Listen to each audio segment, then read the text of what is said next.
이 영상 드라마 세트장이잖아요. 밤 10시, 벚꽃이 만개한 서울 한복판. 수천 명의 인파가 몰려있지만 소음도, 싸움도, 밀치는 사람도 없습니다. 비현실적인 이 영상이 공개되자마자 세계는 충격에 빠졌습니다.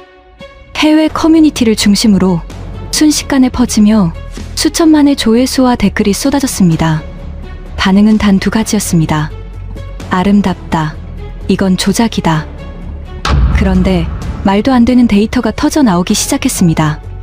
2026년 봄, 벚꽃의 성지였던 도쿄를 제치고 서울이 전 세계 항공권 예약량 1위에 오른 겁니다. 캐나다 165%, 독일 142%, 미국 82% 폭증. 도대체 한국 벚꽃에는 뭐가 있길래 사람들의 선택이 일본에서 한국으로 바뀐 걸까요? 지금부터 그 이유를 직접 확인해 보겠습니다. 이야기 시작 전에 구독과 좋아요 눌러주시고 어디에서 듣고 계신지도 댓글에 남겨주시면 반가울 것 같아요. 안녕하세요. 저는 캐서린 로우입니다. 영국 가디언즈에서 20년째 도시 축제 문화를 평가하는 칼럼니스트죠. 리우, 미넨, 뉴올리언스, 방콕까지 다양한 축제를 직접 취재해왔어요. 사람들이 모이는 현장을 계속 지켜봤죠. 그런데 올해 봄 편집회의에서 이상한 주제가 올라왔습니다. 아시아 도시 축제를 다시 들여다보자는 거였죠. 회의를 진행하던 책임자 앤드류가 노트북 화면을 제 쪽으로 돌려줬죠. 화면에는 어두운 밤인데 수천 명이 몰려있는 영상이 떠 있었습니다. 분홍빛 조명 아래 사람들이 웃고 먹고 사진을 찍고 있었어요. 석촌호수라는 곳이었습니다. 캐서린 이거 봤어? 해외에서 완전 난리야. 조회수가 이틀 만에 1000만을 넘었어. 저는 화면을 한번 보고 팔짱을 꼈습니다. 조명 연출이 프로급이네요. 관광청 홍보 영상이죠? 앤드류가 고개를 저었어요. 그게 아냐. 일반인이 찍은 거야. 그리고 이것 좀 봐. 그가 탭을 하나 더 열었습니다. 올해 봄, 벚꽃 시즌 항공권 예약 데이터였어요. 서울이 1위였습니다. 도쿄가 2위로 밀려 있었죠. 저는 숫자를 2번 읽었습니다. 벚꽃 하면 일본 아닙니까? 워싱턴 DC도 있고 런던 큐가든도 있고 한국이 이 나라들을 다 제쳤다고요? 앤드류가 더 놀라운 숫자를 보여줬습니다. 캐나다에서 165% 증가, 독일에서 142% 증가, 미국에서 82% 증가, 벚꽃 때문에 비행기를 타고 있다고. 저는 웃었습니다. 그러니까 더 수상하죠?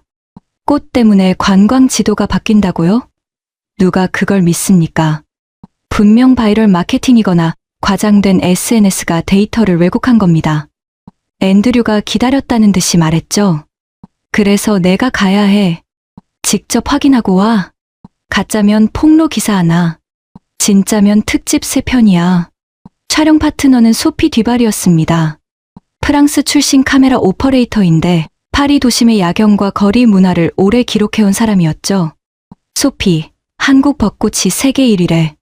소피가 카메라 렌즈를 닦으며 코웃음을 쳤습니다. 한국 벚꽃이 일본을 이겼다고?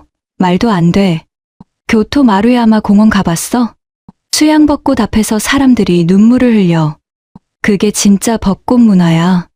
한국은 뭐가 있는데? 저도 같은 생각이었습니다.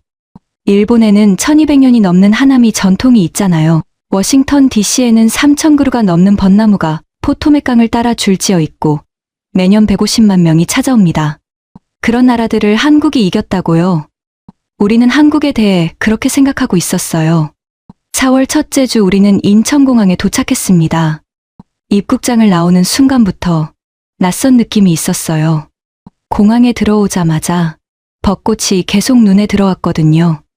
안내판이나 포토존, 홍보물 같은 곳에서 반복해서 보이기 시작했어요. 그냥 지나가는 장식이라기보다는 지금 이 도시가 무엇에 집중하고 있는지 은근히 드러나는 느낌이었죠. 워싱턴 DC 공항에서는 이런 경험을 해본 적이 없었거든요. 소피가 카메라를 꺼내며 중얼거렸습니다. 공항부터 이러면 현장은 어떨까? 공항을 나와 택시를 탔어요.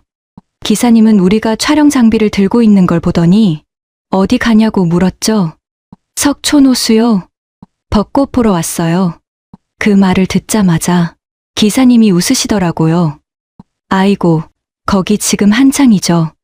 그러면서 이렇게 덧붙였어요. 근데 낮보다는 밤에 가보세요.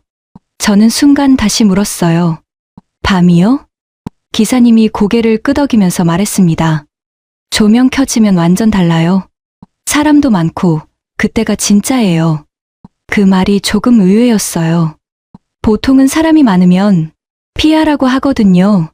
그런데 여기서는 오히려 그 시간을 추천하고 있었어요. 기사님은 얼마 전 이야기도 꺼냈습니다.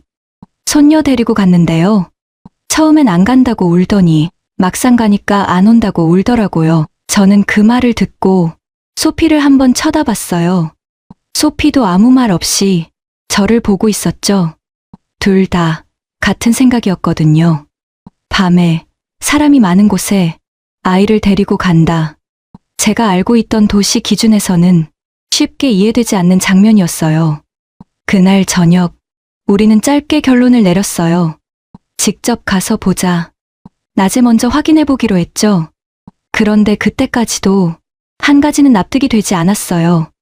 벚꽃 하나로 저 정도가 가능하다는 게. 다음 날 아침, 우리는 여의도로 향했습니다. 윤중로라는 곳이었어요. 택시에서 내리자마자 소피가 카메라를 꺼냈습니다. 양쪽으로 벚나무가 줄지어 서 있었고 꽃이 피 바람에 날리고 있었죠. 예쁘긴 했습니다. 인정해요. 하지만 저는 팔짱을 꼈습니다.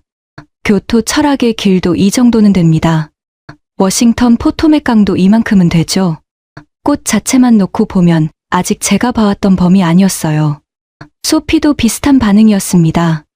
예쁘긴 한데 교토 마루야마 공원 수영벚꽃에 비하면 아직 멀었어. 우리는 고개를 끄덕이며 걸었습니다. 그런데 5분쯤 걸었을까요? 뭔가 이상하다는 걸 느꼈습니다. 공원 안이 아니었어요. 도로였습니다. 차도 위에 사람들이 걷고 있었고 양쪽 인도에는 길거리 음식 노점이 빼곡했어요. 떡볶이, 닭꼬치, 솜사탕, 호떡, 버스킹 공연이 곳곳에서 열리고 있었고 포토존이 곳곳에 설치되어 있었습니다. 이게 뭐지? 소피가 카메라를 내리며 물었습니다. 공원도 아니고 축제장도 아닌데 왜 도로 전체가 이런 거야? 워싱턴에서는 벚꽃을 보려면 타이들 베이슨이라는 특정 공원에 가야 합니다. 런던에서는 큐가든이나 리젠트 파크에 가야 하죠. 벚꽃을 보기 위해 일부러 이동하는 경우가 많습니다. 그런데 여기는 달랐어요. 도시 전체 분위기가 축제처럼 느껴졌어요. 윤중로를 벗어나 골목으로 들어갔습니다. 카페 옆에 벚꽃이 있었어요. 편의점 앞에도 있었고 아파트 단지 울타리 너머로도 분홍빛이 넘쳐나고 있었습니다.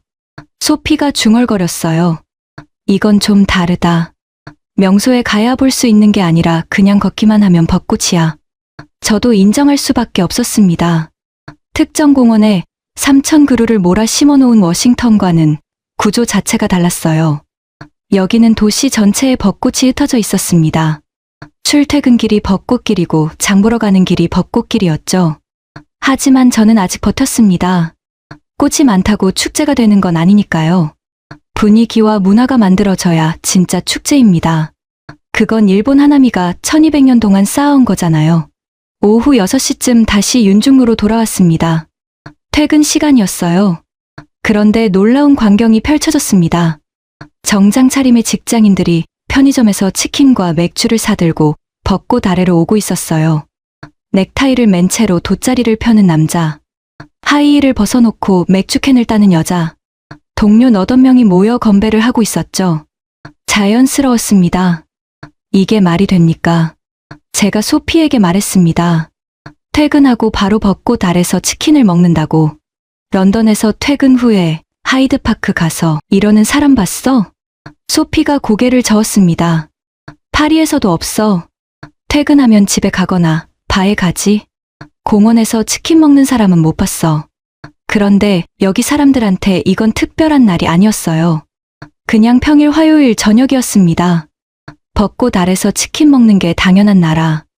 이건 뭔가 다르긴 한데 아직 정체를 모르겠었습니다. 해가 지기 시작했습니다. 여기까지는 인정 범위 아니었어요. 꽃은 예쁘고 사람들은 즐기고 있고 분위기도 나쁘지 않다. 하지만 이 정도로 일본을 넘었다고 할 수 있을까? 아직 판단하기 일렀습니다. 저는 노트를 꺼내 메모했습니다. 나까지는 인정 범위 아니다. 꽃의 밀도가 높고 도시 전체에 분포되어 있다는 점은 독특하다. 퇴근 후 벚꽃 문화도 흥미롭다. 하지만 이것만으로는 교토를 넘을 근거가 없다. 꽃은 비슷하고 축제의 깊이는 일본이 더 오래되었다. 소피가 옆에서 노트를 들여다보며 말했습니다. 동의해. 나까지는 비겼어. 근데 캐서린, 택시 기사가 밤에 가라고 했잖아.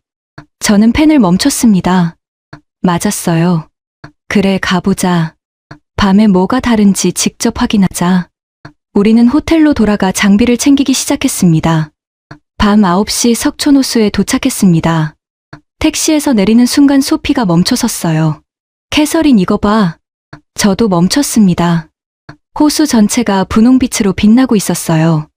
낮에 봤던 그 벚꽃이 맞는데 완전히 다른 풍경이었습니다. LED 조명이 나무 아래에서 위로 비추고 있었고 꽃 하나하나가 빛을 머금고 있었죠.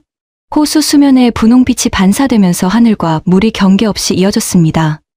20년 동안 전 세계 축제를 취재했습니다.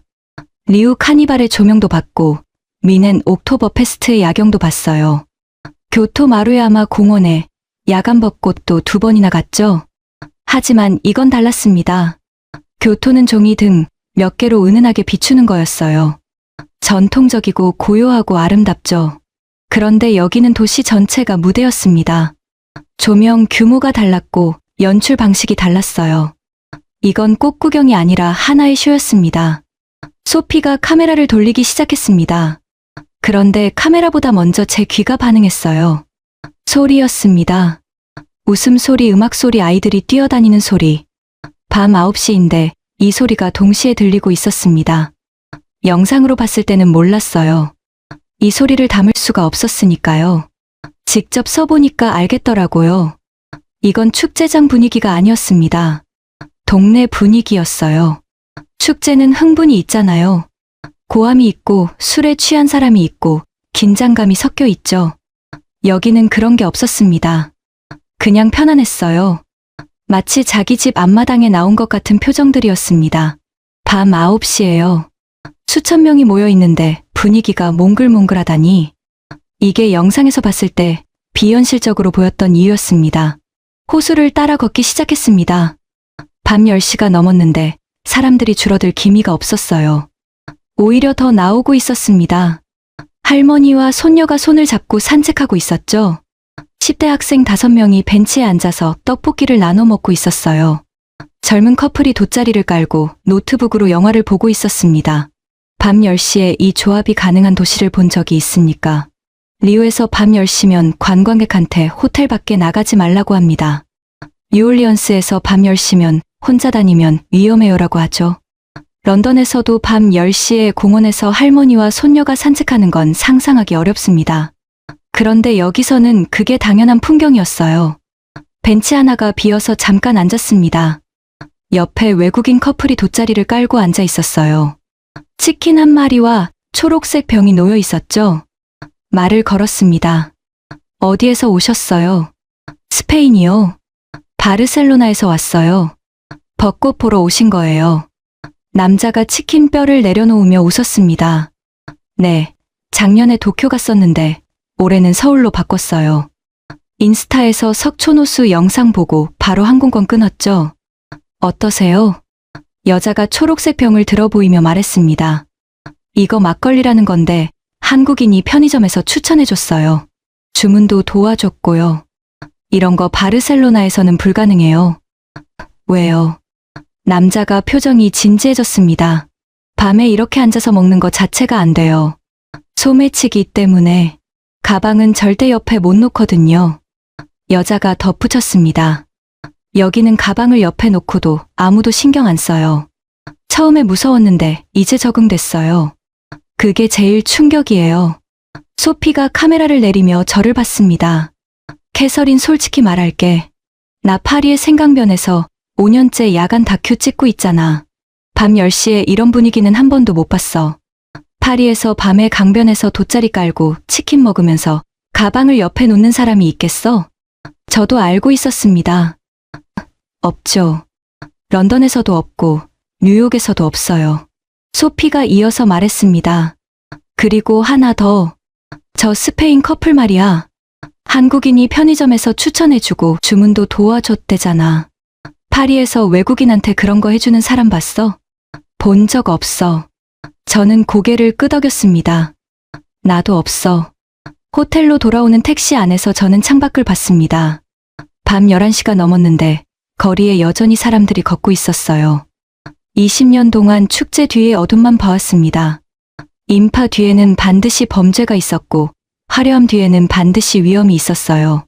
그게 제 20년의 결론이었습니다.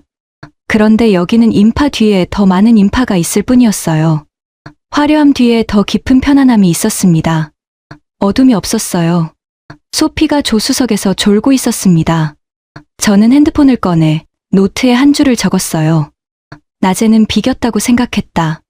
밤에 졌다. 다음 날 아침 소피가 말했습니다. 어젯밤에 찍은 영상 확인해 봤는데 화면으로 보면 반도 안 담겨. 직접 느껴야 해 이건. 저도 같은 생각이었어요. 그래서 오늘은 장비 없이 나가기로 했습니다. 카메라 없이 그냥 관광객처럼 걸어보자. 진짜 분위기를 느껴보자. 우리는 다시 석촌호수로 향했습니다. 토요일 오후였어요. 사람이 어마어마했습니다. 호수 둘레길 전체가 사람으로 채워져 있었죠. 걷기 시작한 지 5분도 안 돼서 첫 번째 장면을 목격했습니다. 옆자리 가족이었어요. 엄마, 아빠 그리고 대여섯 살 정도 되는 아이. 돗자리 위에 김밥과 과일을 펴놓고 있었는데 아이가 화장실에 가고 싶다고 했나 봐요.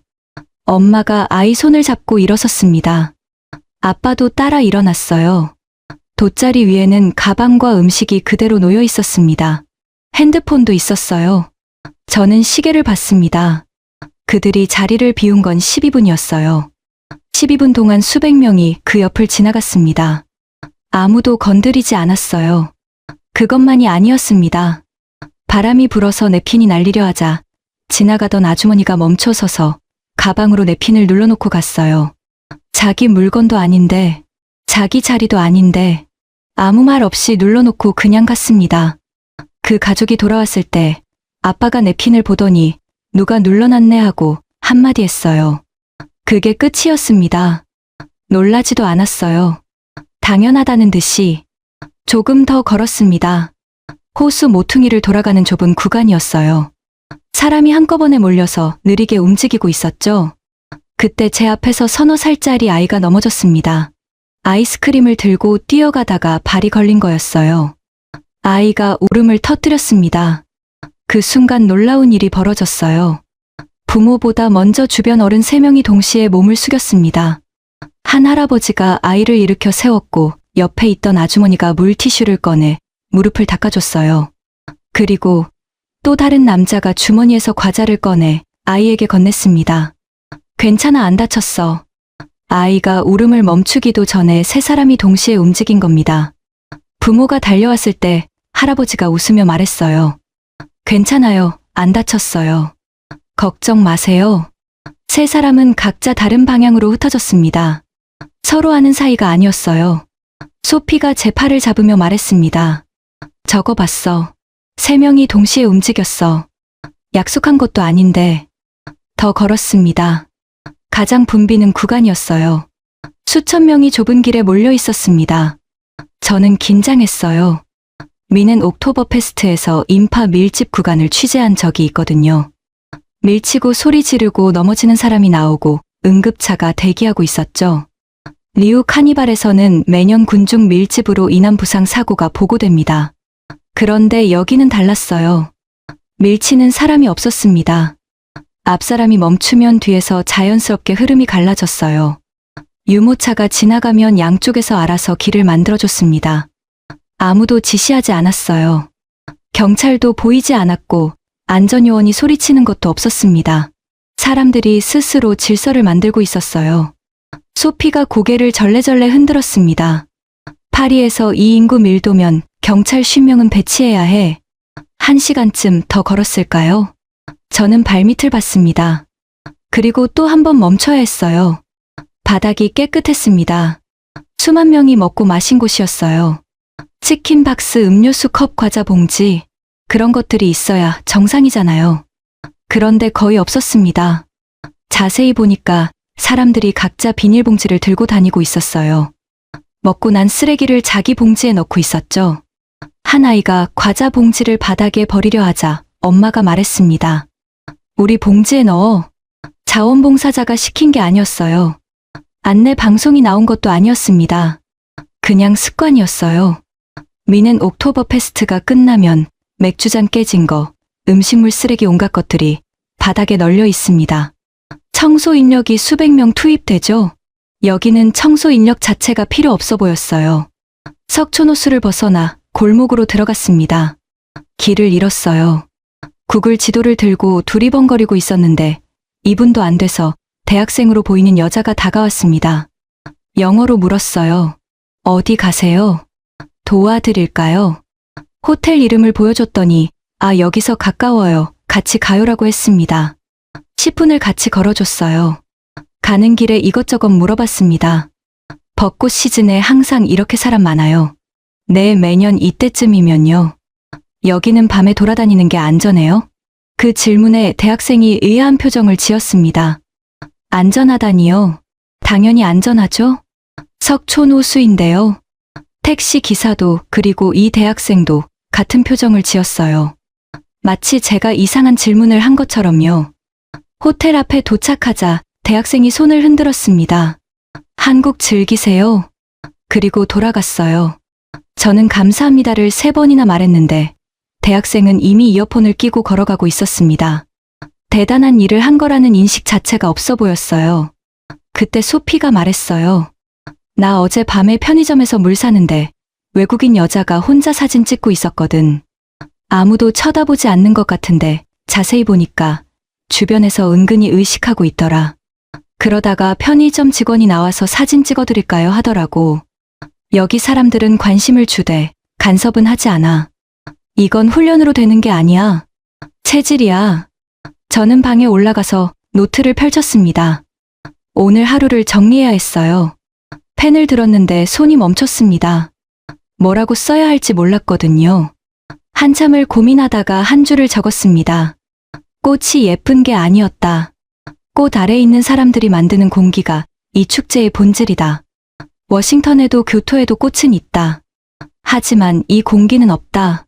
다음 날 저는 혼자 석촌호수에 나갔습니다. 소피는 호텔에서 어제 촬영분을 편집하고 있었죠. 오전 10시쯤이었어요. 벤치에 앉아 커피를 마시고 있는데 옆에 70대 할아버지가 앉으셨습니다. 양복 차림이었어요. 넥타이까지 메고 계셨죠. 외국분이시구나. 할아버지가 영어로 말을 거셨습니다. 발음이 꽤 유창했어요. 네, 영국에서 왔어요. 벚꽃 취재차요. 할아버지가 고개를 끄덕이며 벚꽃을 올려다봤습니다. 예쁘죠? 근데 이 꽃이 어떤 역사를 가지고 있는지 아세요? 무슨 말씀이세요? 할아버지가 천천히 이야기를 시작했습니다. 자신을 소개하셨어요. 서울에서 30년을 근현대사를 가르쳤던 역사학 교수라고 했습니다. 은퇴하고 나서도 매년 봄이면 이 호수에 나온다고 하셨어요. 그런데 볼 때마다 복잡한 감정이 든다고 하셨죠.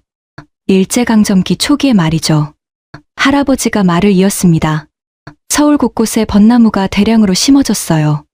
도쿄에서 묘목을 들여와서요. 그때부터가 시작이었죠. 특히 창경궁이라는 조선 왕실의 궁궐에 손을 댔습니다. 전각들을 허물고 동물원 식물원을 만들었어요. 그리고 벚나무들을 심었죠. 궁궐을 놀이공원으로 바꿔버린 겁니다. 이름도 창경원으로 격화시켰어요. 궁이 아니라 원이에요. 저는 커피를 내려놓았습니다. 장충단이라는 곳도 있었어요. 명성황후를 추모하던 공간이었죠. 그곳도 일본식 공원으로 바뀌면서 벚나무가 심어졌어요. 할아버지가 벚꽃을 올려다보며 말했습니다.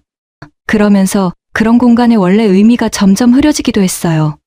아름다운 꽃을 심어놓고 사람들이 구경 오게 만들면 원래 그곳이 어떤 의미였는지 잊어버리거든요. 해방 후에는 어떻게 됐어요? 제가 물었습니다. 할아버지 표정이 어두워졌어요. 사람들이 벚나무를 베어냈어요. 도끼를 들고 나와서 하나씩 잘라냈죠. 외색의 상징이었으니까요. 그 나무를 보는 것 자체가 마음 아팠던 시대가 있었습니다. 할아버지가 잠시 말을 멈췄어요. 그런데 지금 보세요. 할아버지가 호수 주변을 가리쳤습니다. 저 사람들 전부 벚꽃 보러 나온 거예요. 한때 아픔으로 남았던 꽃을 이제는 세계에서 보러 옵니다. 그게 이 나라 사람들의 힘이에요. 그때였습니다. 옆에서 듣고 있던 30대 남자가 끼어들었어요. 반팔 티셔츠에 운동화 차림이었습니다. 조깅하다 쉬러 온 것 같았죠. 할아버지, 말씀 잘 들었는데요. 원래 벚꽃이 한국 꽃이에요. 제주도가 원산지인데 일본이 가져간 거라고요. 우리 꽃을 뺏어간 거예요. 억울한 거죠. 그게 남자가 약간 흥분한 목소리로 말했습니다. 저는 고개를 돌려 할아버지를 봤어요. 할아버지가 빙긋 웃고 계셨습니다. 젊은 양반. 할아버지가 남자를 불렀어요. 그 말, 절반은 맞고 절반은 아닙니다. 남자가 눈을 크게 떴어요. 할아버지가 천천히 벚꽃을 올려다보며 말했습니다. 20세기 초에요. 프랑스에서 온 타케라는 신부님이 제주에서 식물을 채집하다가 한라산에서 왕벚나무를 발견해요. 이게 유럽 학계에 알려졌어요. 그런데 이때 초기에는 이 제주 왕벚나무가 일본에 있는 소메이요 시노라는 벚나무와 같은 종으로 오해되기도 했어요. 그래서 일본 벚꽃의 원산지가 제주도다 이런 이야기가 나온 거죠. 남자가 끄덕이며 말했어요. 그러니까 맞잖아요. 우리 꽃이잖아요. 할아버지가 손을 들어 제지했어요. 끝까지 들어보세요. 1932년에 일본 학자 고이즈미라는 사람이 같은 주장을 해요. 제주도가 원산지다. 그게 학계에 퍼졌어요. 한국에서도 1962년에 박만규 박사가 벚꽃은 우리 꽃이라고 주장하셨죠. 그때부터 국민 상식이 됐어요. 남자가 진지한 얼굴로 듣고 있었습니다. 그런데 말이에요. 할아버지가 말을 이었어요. 2018년에 한국산림청 국립수목원에서 정밀 유전자 분석을 해요. DNA를 통째로 해독한 거죠. 그런데 결과가 놀라웠어요. 제주도에 자생하는 왕벚나무하고 일본 소메이요 시노가 서로 다른 계통으로 밝혀진 거예요. 뭐요? 남자가 몸을 일으킬 뻔했습니다. 할아버지가 차분하게 말했어요. 부모가 달라요. 제주 왕벚나무는 올벚나무하고 벚나무 사이에서 자연적으로 생긴 잡종이에요. 일본 소메이요 시노는 올벚나무하고 오오시마벚나무 사이에서 나온 잡종이고요. 그러니까 같은 이름으로 불렸지만 사실은 다른 나무였던 거예요. 남자가 한참 말을 못했습니다. 그럼 왜 훔쳐갔다는 말이 그렇게 퍼진 거예요? 저도 그게 궁금했어요. 할아버지가 기다렸다는 듯이 대답했습니다. 이유가 3가지예요. 첫째는 이름이에요. 둘 다 한국어로 왕벚나무라고 불렀거든요. 제주 왕벚나무도 왕벚나무고 일본 소메이요 시노도 왕벚나무예요. 이름이 같으니까 같은 나무인 줄 알았던 거죠. 남자가 어이없다는 표정을 지었습니다. 일본이 소메이요 시노를 왕벚나무로 번역해서 들여왔거든요. 그러니 헷갈릴 수밖에요. 남자가 머리를 긁적였어요. 두 번째는요. 꽃 모양이에요. 둘이 비슷하게 생겼어요. 꽃잎도 분홍빛이고 크기도 비슷하고요. 일반인이 보면 구별이 안 돼요. 전문가도 꽃만 봐서는 구별이 어려워요. 겨울눈을 봐야 차이가 보이죠. 제주 왕벚나무는 겨울눈 털이 듬성듬성 있고 소메이요 시노는 빼곡해요. 남자가 고개를 끄덕이며 들었어요. 3번째는요. 이게 제일 중요한데요. 할아버지가 말을 천천히 했습니다. 1932년에 일본 학자가 제주도가 원산지라고 발표했잖아요. 그게 일제강점기였어요. 일본이 한국을 식민지로 지배하던 시절이죠. 그런 시절에 일본 학자 스스로 일본을 대표하는 벚꽃이 한국에서 왔다고 인정한 거예요. 그러니 한국 사람들 입장에서는 반가웠죠. 우리가 일본한테 뺏긴 게 많은데 벚꽃만큼은 원래 우리 거였다. 이게 자존심을 세워주는 이야기였어요. 그래서 한 세기 동안 국민 상식으로 자리 잡은 거예요. 할아버지는 벚꽃을 보더니 다시 말을 이었어요. 지금 이 호수에 심어진 벚나무는 대부분 일본 품종으로 알려져 있어요. 전국 가로수에 심어진 벚나무도 대부분 일본 소메이 요시노고요. 이건 일본 나무가 맞아요. 근데 제주 한라산에 자생하는 왕벚나무는 한국 고유종이에요. 세계에서 한국에서만 자라는 나무예요.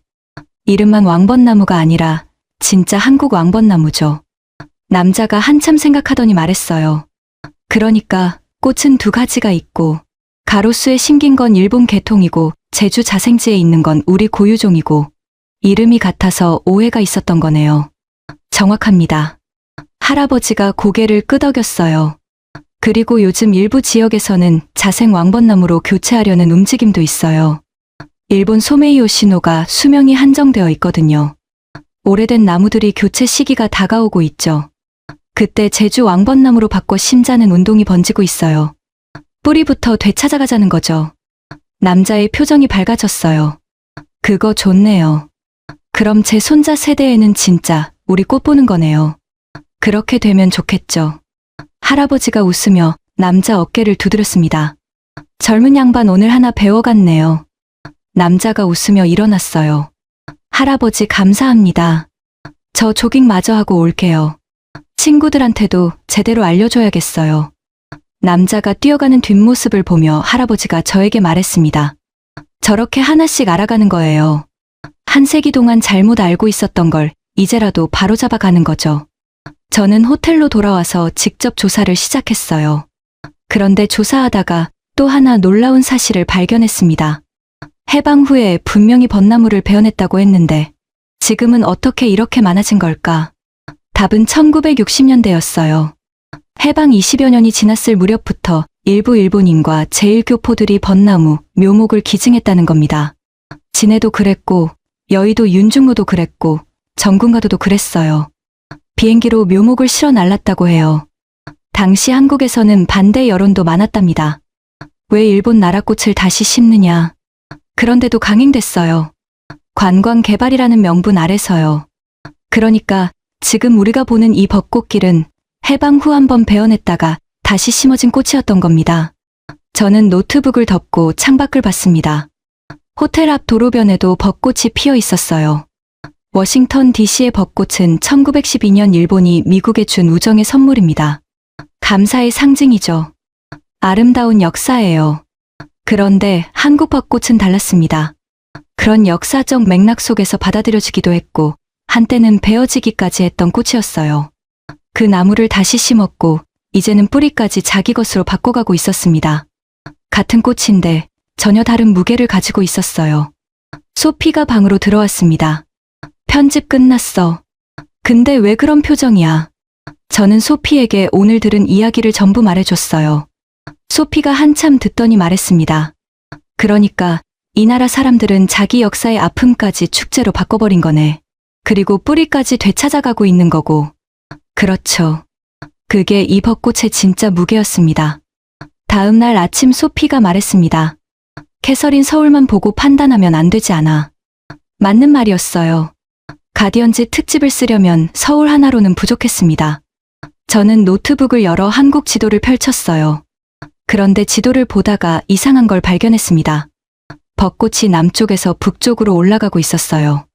3월 말에 제주도에서 시작해서 부산 진해를 지나 4월 초에 서울로 올라오고 4월 중순에 강원도까지 이어지는 거였습니다. 나라 전체가 시차를 두고 피고 있었어요. 워싱턴 DC는 포토맥강 한 곳이에요. 교토도 마루야마 공원이나 철학의 길 몇 군데죠. 한 장소에서 피고 지면 끝이었습니다.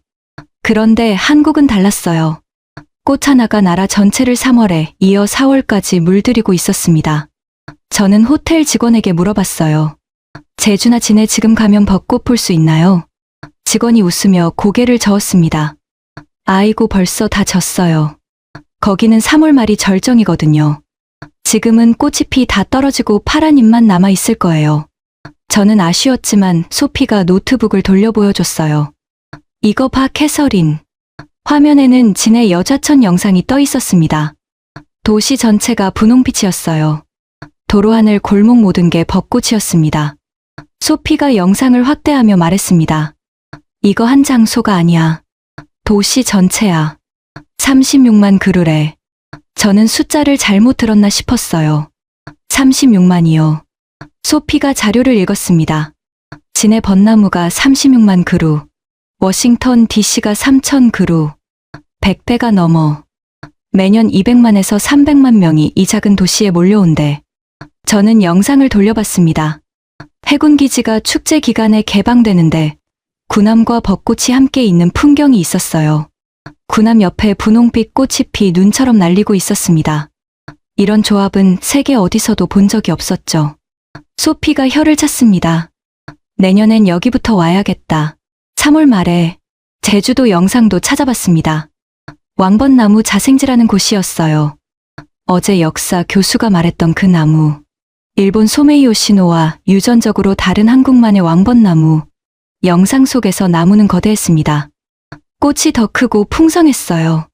색도 좀 더 진한 분홍이었죠. 소피가 감탄했습니다. 세계에서 유일한 자생지가 한국이었어. 제주 외국인 방문객이 전년 대비 129% 증가했대. 이 작은 섬까지 벚꽃 때문에 사람들이 오고 있는 거야. 화면 속 제주는 이미 벚꽃이 지고 있었습니다. 분홍 꽃이 피 땅에 쌓여 있었어요. 그 위를 외국인 관광객들이 걷고 있었습니다. 이미 저도 사람들이 오는 나라. 그게 이상하면서도 이해가 됐어요. 그때 소피가 또 하나를 찾았습니다. 캐서린 이거 좀 봐. 청주라는 도시래. 외국인 관광객 962% 증가. 청주가 어디야? 저도 들어본 적 없는 도시였습니다. 서울에서 남쪽으로 1시간 반 정도 떨어진 중부 내륙 도시였어요. 인구 85만 명.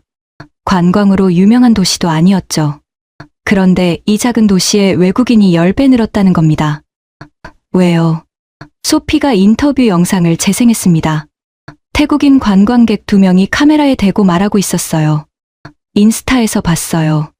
서울은 사람이 너무 많다고 해서 여기는 사람 적고 꽃은 더 많아요. 조용히 즐길 수 있어요. 저는 영상을 일시정지했습니다. 청주까지 가서 벚꽃을 보는 태국인 관광객이라니. 2년 전에는 상상도 못했을 장면이었죠. 소피가 말했습니다. 캐서린 우리도 움직여야 해. 아직 벚꽃이 남아있는 곳이 있어. 어디? 강원도. 지도를 보니 강릉이라는 도시가 있었습니다. 경포호라는 호수가 유명하다고 했어요. 오늘 밤이 만개래. 우리는 당일 기차표를 끊었습니다. KTX로 2시간. 점심에 강릉에 도착했을 때 저는 또 놀랐어요. 호수를 따라 벚꽃이 5km 넘게 이어져 있었습니다. 바람 소리가 들렸고 파도 소리가 들렸죠. 경포호 너머로 동해가 보였습니다.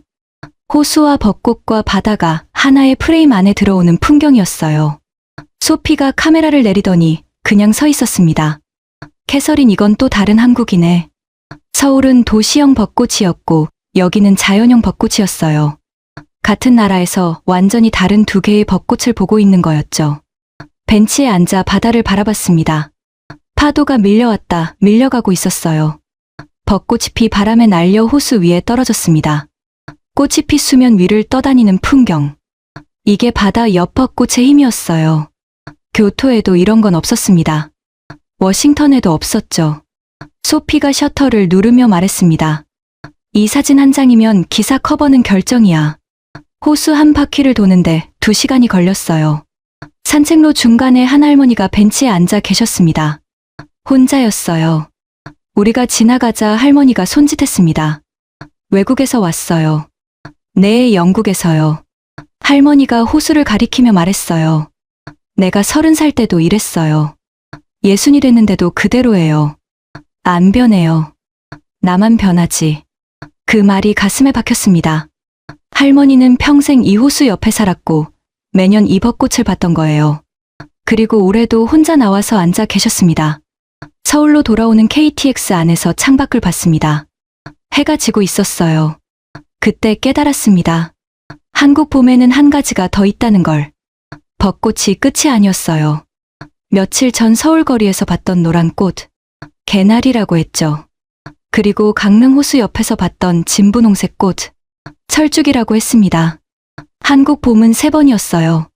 먼저 노란색 개나리가 도시를 물들이고 분홍 벚꽃이 터지고 벚꽃이 지면 진분홍 철쭉이 뒤를 잇고 3번의 봄을 가진 나라. 워싱턴은 벚꽃 한 번이면 끝입니다. 교토도 마찬가지죠. 그런데 한국은 봄이 3번 옷을 갈아입고 있었어요. 호텔에 도착해서 노트북을 펼쳤습니다. 데이터를 다시 정리했어요. 숫자가 모든 걸 말해주고 있었습니다. 이건 바이럴 하나가 터진 게 아니었어요. 세계가 이미 방향을 바꾸고 있었습니다. 일본이 수백 년 동안 쌓아온 벚꽃의 왕좌를 한국이 뒤집어 놓고 있었죠. 소피가 옆에서 데이터를 보더니 말했습니다. 캐서린 이제 인정할 거야 말 거야. 저는 노트북 화면을 한참 보다가 대답했습니다. 숫자한테는 못 이겨. 근데 아직 한 가지가 남았어. 뭔데? 왜인지를 모르겠어. 왜 한국만 이게 가능한 건지. 이 질문이 며칠째 머릿속을 떠나지 않았습니다. 꽃은 어디에나 있어요. 조명 기술도 어디에나 있죠. 축제를 만드는 노하우도 선진국이라면 다 가지고 있습니다. 그런데 왜 서울이 도쿄를 이기고 워싱턴을 이기고 세계 1위가 된 걸까요? 저는 지난 일주일 동안 보고 듣고 겪은 것들을 전부 펼쳐놓고 정리하기 시작했습니다. 첫 번째 차이는 방식이었습니다. 일본 하나미를 저는 20년 동안 취재해왔어요. 잘 알고 있습니다. 하나미의 핵심은 앉는 겁니다. 공원 명당에 돗자리를 깔고 도시락을 펴고 사케를 마시며 꽃을 올려다보죠. 새벽부터 자리를 맡으러 나오는 사람도 있어요. 은은한 종이 등이 켜지고 조용한 감성이 흐릅니다. 아름답죠. 부정할 생각 없습니다. 1200년 된 전통이에요. 그런데 한국은 완전히 달랐습니다. 한국은 앉는 것보다 걸으면서 즐기는 방식이 더 많이 보였어요. 벚꽃 터널 아래를 걸으면서 솜사탕을 먹고 닭꼬치를 들고 사진을 찍으면서 이동합니다. 걷다가 카페에 들어가고 카페에서 나와서 또 걷고 길거리 버스킹을 구경하다가 다시 걷죠. 정적인 감상이 아니라 동적인 체험이었어요. 일본은 꽃을 감상하고 한국은 꽃으로 축제를 만든다. 이게 첫 번째 차이였습니다. 두 번째 차이는 도시 구조였습니다. 워싱턴 DC는 벚꽃을 보려면 포토맥강 타이들 베이슨에 가야 합니다. 교토는 마루야마 공원이나 철학의 길에 가야 하죠. 런던은 큐가든. 특정 장소에 벚나무를 모아 심어 놓은 겁니다. 공원 안에서 시작하고 공원 안에서 끝나요. 그런데 한국은 달랐습니다. 벚꽃이 공원에만 있는 게 아니라 출퇴근길에 있었어요. 아파트 단지 안에 있었고 골목에 있었고 카페 옆에 있었죠. 편의점 앞에도 있었습니다. 도시 전체에 벚나무가 흩어져 있었어요. 특정 명소에 가지 않아도 그냥 걷기만 하면 벚꽃을 만나는 구조였습니다. 도시 전체를 봄 테마파크로 만들어 놓은 거였어요. 이건 도시 계획 차원의 차이였습니다. 세 번째 차이는 시간이었습니다. 이게 가장 결정적이었어요. 밤입니다. 한국은 밤에 벚꽃을 볼 수 있습니다. 이게 당연한 말 같죠. 하지만 전혀 당연하지 않아요. 파리에서 밤에 꽃놀이를 할 수 있습니까? 할 수 없습니다. 런던에서 새벽에 호수를 산책할 수 있습니까? 위험합니다. 뉴욕 센트럴 파크에서 밤 11시에 돗자리를 깔 수 있습니까? 미친 짓이라고 할 겁니다. 그런데 한국에서는 가능해요. 밤 10시에 할머니와 손녀가 산책하고 새벽에 혼자 조깅하는 여성이 있고 외국인이 가방을 옆에 놓고 막걸리를 마십니다. 안전히 축제의 시간을 2배로 늘려놓은 겁니다. 낮에만 가능한 축제와 24시간 가능한 축제. 승부가 될 수가 없죠. 게다가 한국은 야간 조명을 화려한 LED로 연출합니다. 일본이 은은한 종이 등으로 전통미를 살린다면 한국은 완전히 다른 세계를 만들어내는 거였어요. 낮과 밤이 두 번의 축제인 나라. 이게 세 번째 차이였습니다. 네 번째 차이는 이동형 시즌이었습니다. 제주에서 시작해 진해 부산 경주를 지나 서울로 올라오고 강원도로 넘어가는 벚꽃 라인. 타이밍만 맞추면 벚꽃을 2번, 3번 볼 수 있는 구조였어요. 실제로 청주에서 만난 태국인 관광객은 제주에서 시작해서 서울까지 벚꽃을 따라 올라오고 있었습니다. 꽃 하나를 보기 위해 나라 전체를 여행하는 셈이었죠. 일본도 남북으로 긴 나라지만 소메이요 시노가 같은 유전자라서 같은 기후권에서는 한꺼번에 피고 한꺼번에 진다고 합니다. 한국처럼 지역별로 시차를 두고 따라다니는 구조와는 좀 달랐어요. 그리고 5번째, 사람이었습니다. 이건 숫자로 설명이 안 돼요. 데이터로 증명이 안 됩니다. 하지만 가장 결정적인 차이였죠. 넘어진 아이를 3명이 동시에 일으켜 세우는 사람들. 모르는 외국인에게 10분을 걸어주는 대학생. 바람에 날리는 남의 냅킨을 눌러놓고 가는 아주머니. 밤 11시에 혼자 사진 찍는 외국인을 은연중에 지켜보는 시민들. 편의점에서 막걸리를 추천해주고 주문까지 도와주는 한국인. 이 사람들이 만들어내는 공기가 있었어요. 안전하고 따뜻하고 편안한 공기. 꽃은 어디에나 심을 수 있습니다. 조명은 어디에나 설치할 수 있어요.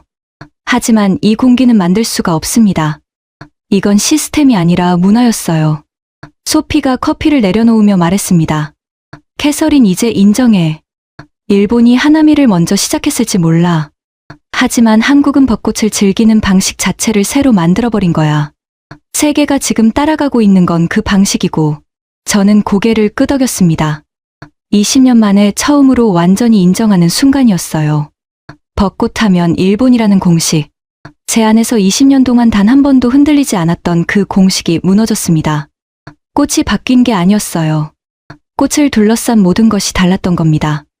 방식이 달랐고, 구조가 달랐고, 시간이 달랐고, 무엇보다 사람이 달랐습니다. 마지막 밤이었습니다. 내일 아침 인천공항에서 런던행 비행기를 탑니다. 소피와 저는 석촌호수로 나갔어요. 장비도 없이 그냥 걸었습니다. 처음 왔을 때와 같은 벤치에 앉았어요. 밤 10시였습니다. 여전히 사람들이 있었죠. 일주일 전 이 자리에서 저는 팔짱을 끼고 있었어요. 조명발이겠지. 관광청 홍보물이겠지. 지금 저는 팔짱을 풀고 벚꽃을 올려다보고 있었습니다. 옆 벤치에서 목소리가 들려왔어요. 할아버지와 소녀였습니다. 대여섯 살 정도 되는 여자아이가 할아버지 무릎에 앉아서 벚꽃을 가리키고 있었죠.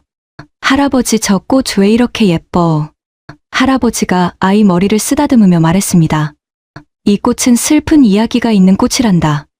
뭐가 슬퍼? 옛날에 나쁜 사람들이 이 꽃을 나쁜 데 쓴 적이 있어. 근데 할아버지 세대가 다시 우리 꽃으로 만들었어.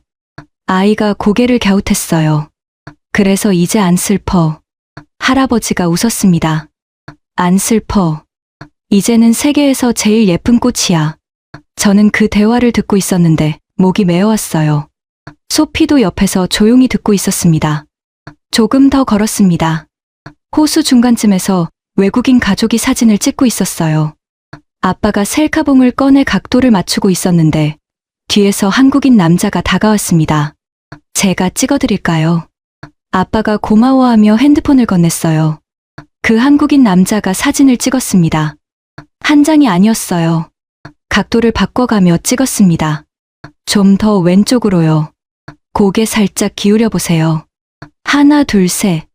이번엔 웃는 얼굴로요. 5장, 6장, 7장.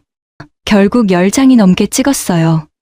아빠가 연신 감사합니다를 하자 남자가 손을 흔들며 갔습니다. 아무것도 아니라는 표정으로 소피가 작게 말했어요. 파리에서 저러면 핸드폰 들고 도망가. 웃으며 한 말이었는데 사실이잖아요. 호수 끝자락 벤치에 아주머니 한 분이 앉아 계셨습니다. 옆에 보자기에 쌓인 뭔가를 놓고 계셨어요. 우리가 지나가자 아주머니가 불렀습니다. 외국에서 오셨어요. 이거 드셔봐요. 보자기를 열었는데 약과가 들어 있었어요. 한국 전통 과자라고 했습니다. 아니, 이걸 왜 저희한테? 외국에서 왔으면 이것도 먹어봐야죠. 맛있어요. 먹어봐요. 처음 보는 사람한테 음식을 나누는 게 이 나라에서는 이상한 일이 아닌 것 같았어요. 약과를 한 입 베어 물었습니다. 달고 고소했어요. 소피가 맛있다며 하나 더 집었고 아주머니가 웃으며 더 가져가라고 했습니다. 소피가 나중에 말했어요. 저 아주머니는 우리가 누군지도 몰라. 기자인지 관광객인지 뭘 하는 사람인지. 그냥 외국에서 왔으니까 먹어보라고 한 거야. 맞았어요. 이유가 없었습니다. 그냥 그런 사람들이었어요. 돌아오는 길에 석촌호수 산책로를 다시 봤습니다. 밤 11시가 넘었어요. 수만 명이 오늘 하루 이 길을 걸었을 겁니다. 먹고 마시고 사진 찍고 뛰어다니고. 그런데 바닥이 깨끗했어요. 첫날에도 봤던 장면이지만 마지막 날 다시 보니까 다르게 느껴졌습니다. 이건 시스템이 만든 결과가 아니었어요. 사람들이 만든 결과였습니다. 아무도 시키지 않았는데 각자 쓰레기를 챙겨가는 나라. 그게 이 축제의 마지막 장면이었습니다. 호텔로 돌아와서 노트북을 열었습니다. 기사 제목을 정해야 했어요. 일주일 전 런던을 떠나기 전에 편집장에게 보냈던 메일이 떠올랐습니다.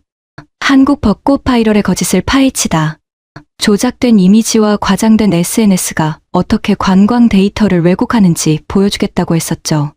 저는 그 메일을 다시 읽어봤습니다. 그리고 새 제목을 적었어요.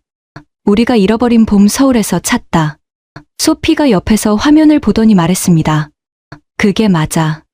런던에 돌아가서 편집장 앤드류에게 보고했습니다. 꽃이 특별한 게 아니었습니다. 워싱턴에도 꽃은 있고 교토에도 꽃은 있어요. 그런데 한국에는 꽃 말고 다른 게 있었습니다.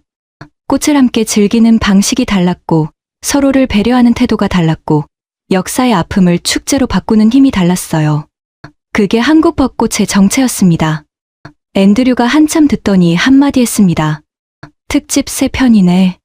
지금까지 시청해주셔서 감사합니다. 이 대본을 쓰면서 다시 한번 느끼게 되었어요. 우리가 매년 당연하게 보는 벚꽃, 출퇴근길에 스쳐 지나가는 분홍빛, 주말에 치킨 들고 나가는 호수. 그게 누군가에게는 비행기 타고 올 만큼 특별한 풍경이라는 것을요. 그리고 그 특별함을 만드는 건 꽃이 아니라 우리 자신이었습니다. 여러분은 올해 본 벚꽃 아래에서 어떤 순간을 보내셨나요? 혹시 당연하게 지나치진 않으셨나요? 누군가는 지금 이 순간에도 그 풍경을 보기 위해 공항으로 향하고 있습니다. 구독과 좋아요 부탁드립니다. 지금까지 해외 감동 오픈이었습니다.